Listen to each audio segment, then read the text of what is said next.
not so good. It has a lot of problem. Like once the requirement comes in and we predicting it that it's going to take let's say 5 months of time to be delivering it. So let's say the requirement itself took 1 month time. The design took around 1 month time. Implementation, which is the development part, took 3 months of time. So 5 months are already over. So there is very less time for testing. But still, we do some testing. We extend the deadline, do some testing. Okay, not so detailed, but water test we are doing, it's failing very badly. And in the meantime, the developers are fixing it. So once you're testing the entire product, there will be a lot of issues and errors that will be coming out. And developer has to then resolve that, rework on their code, okay, on the entire code multiple times. Okay, this is a big problem when it comes to testing. Okay, because we're testing everything at once.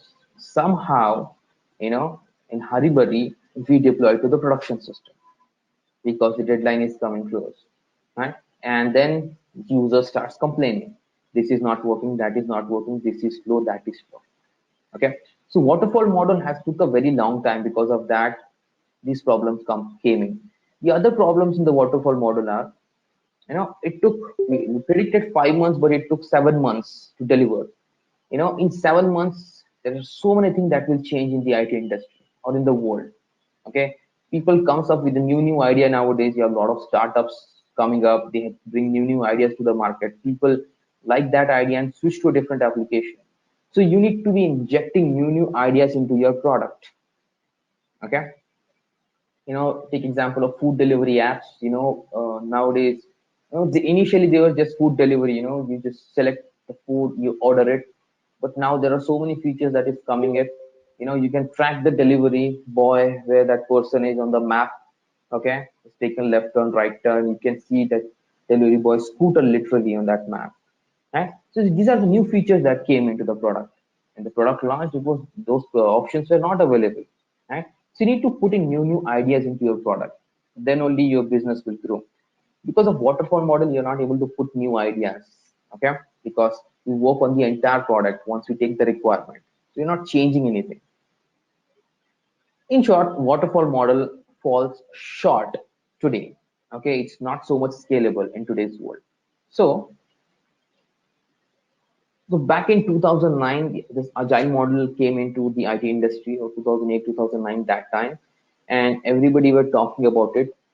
This model talks about development into phases, development and testing into phases, not everything at once. Don't try to eat everything at once.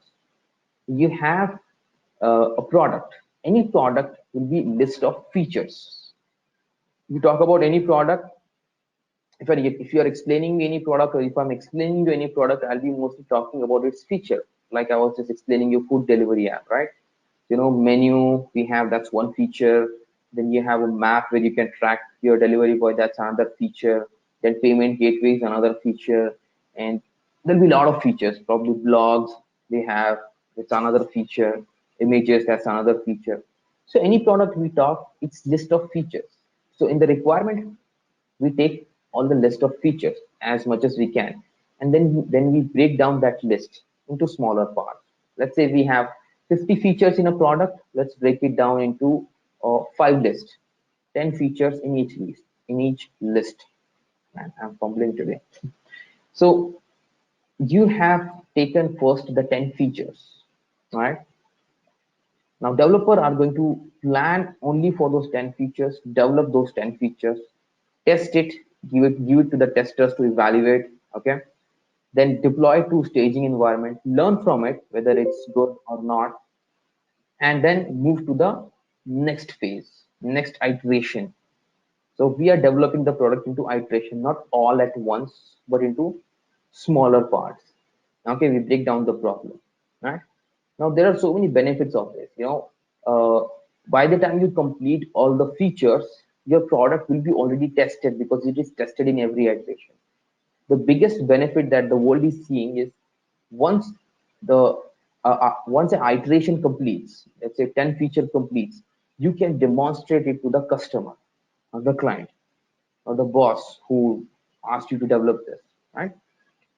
and you demonstrate, and the client or the boss sees it and may have feedback that, you know what, now we can add this new feature and remove this old feature. I'm not liking the way you have developed it. Can you change it into the next iteration?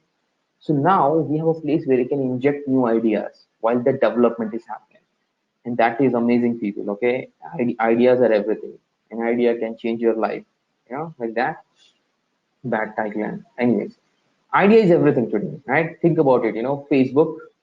Uh, you think people were not that much capable of developing a web application? There were a lot of developers that time, but the idea, right, that become famous, right? So idea is very important. So, so that's the benefit. Plus, okay, plus one more thing. You don't need to complete all the iterations. Let's say you have now 5 iterations of 50 feature, 10 feature each, right? So you can complete 3 iteration and you can go live into the production. You can take more feedback from the user, okay? And then you can develop more feature, inject new ideas, remove the old ideas, right? You don't need to wait for 7 months long. You can probably deliver it in 4 months also, right? And then you can keep on adding new feature, right? So that's agile model, amazing. But there's a big problem here with the operations. So I told you, operations team are not able to cope up because development has become so fast because of agile and also new development tools. Development has more and more becoming assembling. They're assembling different libraries quickly. They will create the software, man. It was not that time. Development is very fast nowadays, and you get the operations team get the code and they need to deliver it. By the time they're delivering and solving that problem, the new code comes in. Okay. And I'm talking about now release management only. In production also the changes are happening fast. So operations team is not able to cope up with this. All right. So the development team releases the product with the steps how to deploy it. The operations team will read that steps document and try to do the same thing. It doesn't work. Okay. There's no proper communication between development and operation. The development wants quick change, fast change, and the operations want stability, because if the product is not stable, okay, it's their responsibility. More than giving new feature to the user, it's the responsibility of the vendor or whosoever is hosting it, the responsibility to keep it stable, up and running. Okay. A product, a website is giving you amazing features, but most of the time it is down. You're trying to play, let's say again, it's food delivery app. You're trying to purchase, you're trying to order something, and you're trying to pay it. You're already very hungry, and it went down, or you got some error while you're doing the payment. Think about IRCTC, right? Tatkal booking. I don't know if you did that or not, because I used to do that a lot in my college time and all. I'm trying to do the payment, man. It just deducts money, but I don't get the ticket. It's so much frustrating. There we don't have any option, IRCTC, right? But the other places we have options, man. We go to somewhere else. So stability is more important, I should say, than quick change, right? But if you don't do quick change, you can't. If you don't make new changes, add new ideas, then you'll go out of market very slowly, or maybe quickly. Think about Nokia, right? Went out of the market because not able to deliver it with Android and all, right? So stability was there in Nokia already, right? Everyone knows the Nokia phone, man. Really, you can hit someone with that phone. You throw it on a wall, doesn't happen anything. It was very robust and a stable phone, but it slowly went out of the market because it was not giving the latest features to the user, right? So both things are important. It's really difficult to balance all those things, right? So this is a problem. We're discussing more problems today, I know, because we are going to learn in this course how to solve them, right? So development is agile, all right, fast. The word agile means quick, fast, all right? And the operations is ITIL actually. ITIL is a process where it talks about stability, approvals, doing things very carefully, right? Like that. Very boring actually. I worked in that area. All right. Simple change. You have to wait for a very long time. I worked in a places where, one single change, it was just about making a one single line change into so 15, 20 servers, then restarting a service. For that, it took 5 days. That entire change took 5 days. The actual process was very small, but approvals, documenting it, taking a peer review, doing peer review, manager approval, change management team approval, customer approval, this approval, that approval. People asking question, why is that? Why it can be done without like that? And really, it's very boring and frustrating work. Okay, I would like that work to be done by a machine. Seriously, all right. So these are two different um, poles apart, South Pole and North Pole, right? Combining them is going to be very difficult task. But there was a guy. Now, short history, nothing too much. You know, um, there was a guy called as Patrick DeBois. This guy worked in the development area also and in operations area also. And this guy understood the problem, right? Now developers wants to deliver it. Now there is agile movement that kicked in. Everybody wants to develop the code quickly, but operations team is still um, waterfall, RTL process and all. And there's so much of conflict between development and operation team. You know, if we resolve this conflict, you will be able to deliver software quickly, right? So he presented this talk in an agile conference. That yes, you're talking about agile and all, it's making development fast, but you need to include the operations team, right? Then in someone heard them, not all of them, but Flickr is the first company who did DevOps. All right. So, and these guys presented this in a O'Reilly conference, right? And the title was 10 plus deployments per day. When you're talking about deploy here, that means production deployment. I was talking about one single change taking 5 days of time, and here they're talking about, and in at that time someone talks in front of me that we are doing 10 plus deployments per day. I'll be like, wow, how really? So that's the reaction of everyone, and they did it with dev and ops cooperation. So what Flickr did actually was, they had one team that is developing also and delivering also. So you have operations team, whatever people are required in development delivery, all sitting in same room, interacting, communicating. While the development is happening, same time the operations are doing their work.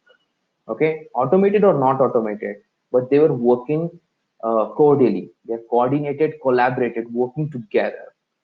And with that, think about, you have a developer right sitting right beside you, and when you are delivering it to the production system, something goes wrong in the code, this guy is there, he's going to take care of it, he or she, right? So that confidence level comes up, right? In 2009 all these talks were happening, but mostly in the development area. We're going to make development this fast, that fast, we're going to do this one lean agile, a lot of things, but operations was still left behind. Okay, but now the fire has already started, right? Of the DevOps, the Flickr and Patrick DevOps had ignited that fire, and now people are looking for such kind of work, and the international events are being organized for DevOps. Okay, international events, this actually shapes the IT industry. I'll tell you. Okay, someone has a new idea of some product of something, in the IT, some new technology, they present it into an international summit, an open source project, and there'll be people from big IT industry will be sitting in that conference and international events. It's really amazing with sitting with those people. I've attended few. It's just amazing experience. You get to see the people who developed Dockers and OpenStack and this and that. This is the place where they shape the IT industry. That if the idea is really amazing, it will be implemented by other people, or it's an open source project, people will contribute to it. So international DevOps days or the DevOps events started happening there, right? And then people started developing tools for that, like Vagrant, or started adopting already existing automation tool like Puppet and all. Okay, so you can say in 2011, by 2011 people actually started developing tools for DevOps. right? Before that, it was just talks and we are just using, the existing tools. But now, specifically for DevOps, the tools started coming in. Okay, right. So, so much so we discussed a lot of problem, and the problem